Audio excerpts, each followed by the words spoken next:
The Country Church by Washington Irving. A gentleman, what o' the wool-pack, or the sugar-chest, or lists of velvet, which is pound or yard, you vend your gentry by? Beggar's Bush. Here are few places more favourable to the study of character than an English country church.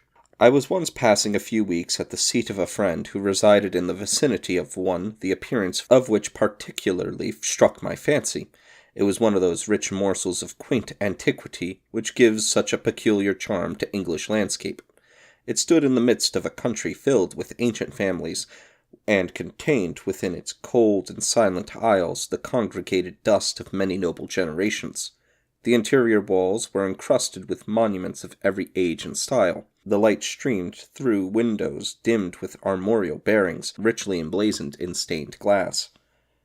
In various parts of the church were tombs of knights and high-born dames, of gorgeous workmanship, with their effigies in coloured marble. On every side the eye was struck with some instance of aspiring mortality, some haughty memorial which human pride had erected over its kindred dust in this temple of the most humble of all religions.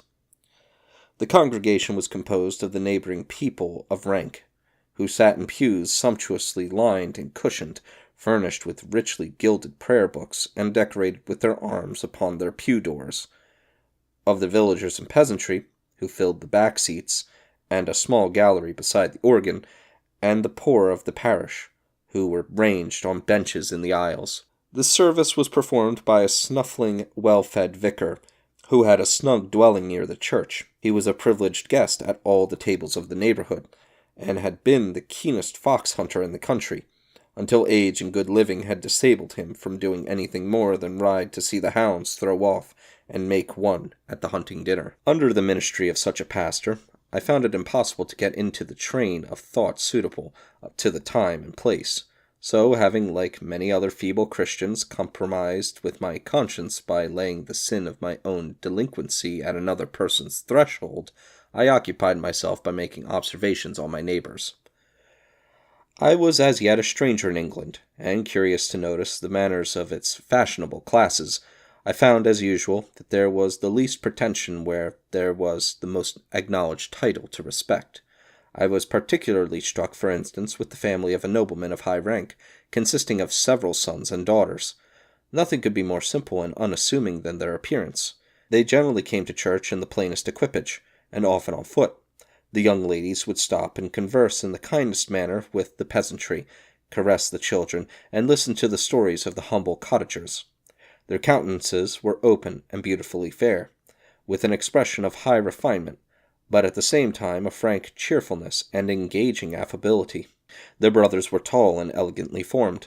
They were dressed fashionably, but simply, with strict neatness and propriety, but without any mannerism or foppishness. Their whole demeanour was easy and natural, with that lofty grace and noble frankness which bespeak free-born souls that have never been checked in their growth by feelings of inferiority. There is a healthful heartiness about real dignity, that never dreads contact and communion with others, however humble. It is only spurious pride that is morbid and sensitive, and shrinks from every touch. I was pleased to see the manner in which they would converse with the peasantry about those rural concerns and field sports in which the gentlemen of the country so much delight. In these conversations there was neither haughtiness on the one part, nor servility on the other, and you were only reminded of the difference of rank by the habitual respect of the peasant. In contrast to these was the family of a wealthy citizen, who had amassed a fortune, and, having purchased the estate and mansion of a ruined nobleman in the neighbourhood, was endeavouring to assume all the style and dignity of a hereditary lord of the soil. The family always came to the church in prince. They were rolled majestically along in a carriage emblazoned with arms. The crest glittered in silver radiance from every part of the harness where a crest could possibly be placed. A fat coachman, in a three-cornered hat, richly laced, and a flaxen wig, curling along round his rosy face, was seated on the box, with a sleek Danish dog beside him. 2 footmen in gorgeous liveries, with huge bouquets and gold-headed canes, lolled behind. The carriage rose and sunk on its long springs, with a peculiar stateliness on motion. The very horses champed their bits, arched their necks, and glanced their eyes more proudly than common horses, either because they had caught a little of the family feeling, or were reined up more tightly than ordinary. I could not but admire the style with which this splendid pageant was brought up to the gate of the churchyard. There was a vast effect produced at the turning of an angle of the wall, a great smacking of the whip, straining and scrambling of the horses, glistening of harness, and flashing of wheels through gravel. This was the moment of triumph and vainglory to the coachman. The horses were urged and checked until they were fretted into a foam. They threw out their feet in a prancing trot, dashing out pebbles at every step. The crowd of villagers sauntering quietly to the church opened precipitately to the right and left, gaping in vacant admiration. On reaching the gate, the horses were pulled up with a suddenness that produced an immediate stop, and almost threw them on their haunches.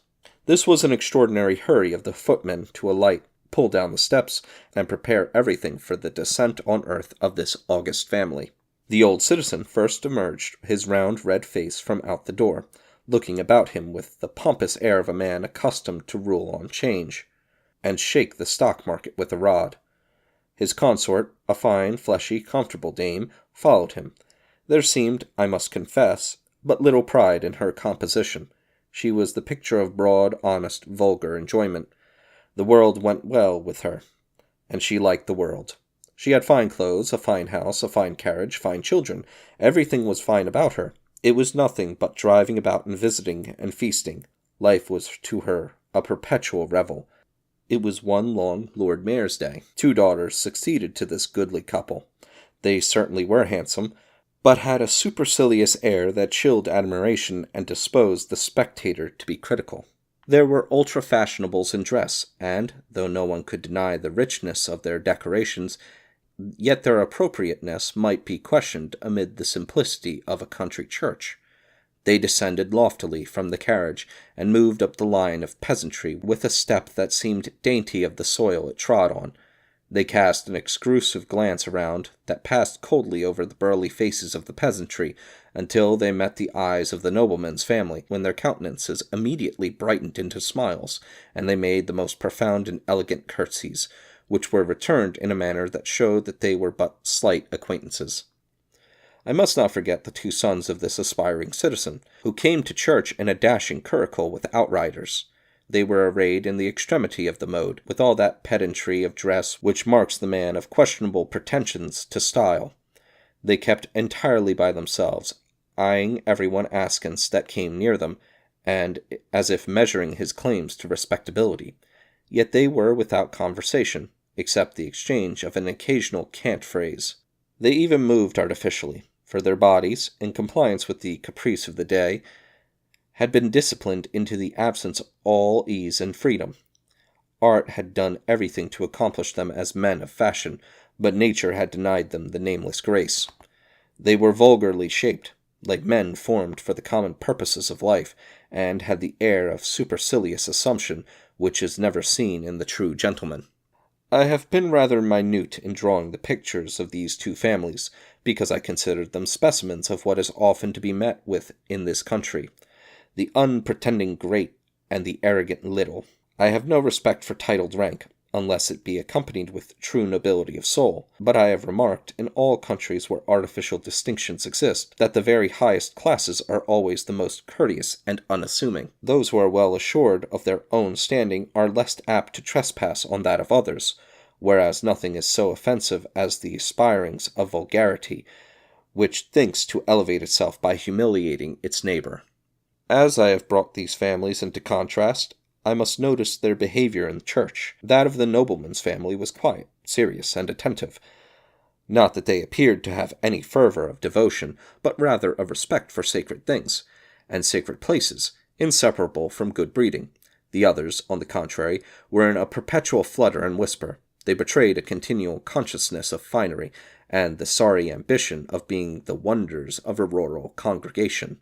The old gentleman was the only one really attentive to the service. He took the whole burden of family devotion upon himself, standing bolt upright, and uttering the responses with a loud voice that might be heard all over the church. It was evident that he was one of these thorough church and king men, who connect the idea of devotion and loyalty, who considered the deity somehow or other of the government party and religion a very excellent sort of thing that ought to be countenanced and kept up. When he joined so loudly in the service, it seemed more by way of example to the lower orders, to show them that, though so great and wealthy, he was not above being religious, as I have seen a turtle-fed alderman swallow publicly a basin of charity soup, smacking his lips at every mouthful and pronouncing it excellent food for the poor. When the service was at an end, I was curious to witness the several exits of my groups. The young noblemen and their sisters, as the day was fine, preferred strolling home across the fields, chatting with the country people as they went. The others departed as they came, in grand parade. Again were the equipages wheeled up to the gate. There was again the smacking of whips, the clattering of hoofs, and the glittering of harness. The horses started off almost at a bound. The villagers again hurried to right and left. The wheels threw up a cloud of dust, and the aspiring family was wrapped out of sight in a whirlwind.